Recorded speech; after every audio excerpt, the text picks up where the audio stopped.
শিবু জয়, শিবু জয়, শিবু জয়।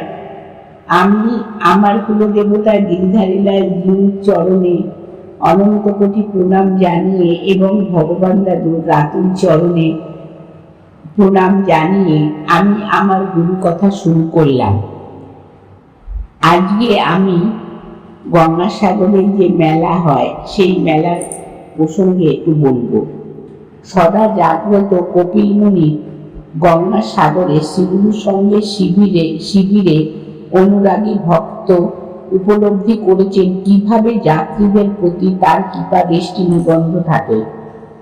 গত 1396 বঙ্গাব্দে মকর সংক্রান্তির পূর্বদিনে জনৈক ভাগ্যবান এক ভক্তের অনুভবের কথা প্রকাশ করছি।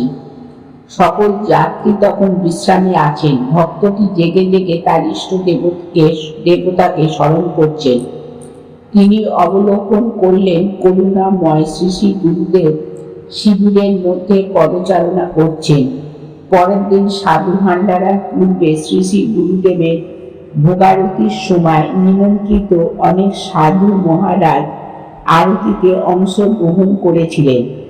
আরতির মধ্যে জনৈক ভক্তের দৃষ্টি ক্ষণিকের জন্য পরিলক্ষিত হল একজন সাধু মহারাজের মুখমণ্ডলের মধ্যে শ্রী শ্রী গুরুদেবের অঙ্গজ্যোতি। ভাবা যায়, ভগবান দাদুর মুখমণ্ডলের যে অঙ্গজ্যোতি সেটা একটা সাধু মহারাজের মুখে ফুটে উঠছে। ভগবান কপিল মুনি নয়ন যুগল কোমল সদৃশ্য, কেশজাল সুবর্ণের ন্যায় দীপ্তমান ও পাদপদ্ম পদ্মাকার রেখান্বিত।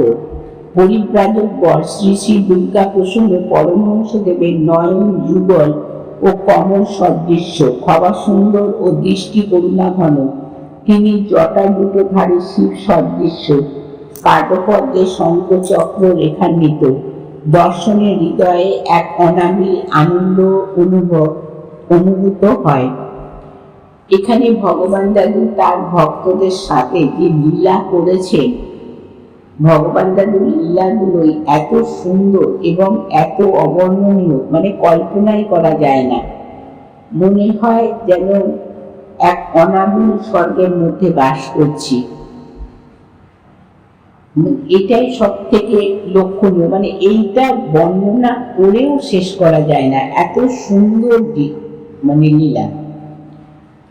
শিবুর সঙ্গে সকল শিষ্য ভক্তদের মঙ্গল কামনা করে আমি আমার গুরু কথা থেকে বিশ্রাম নিলাম। শ্রী গুরু জয়, শ্রী গুরু জয়, শ্রী গুরু জয়।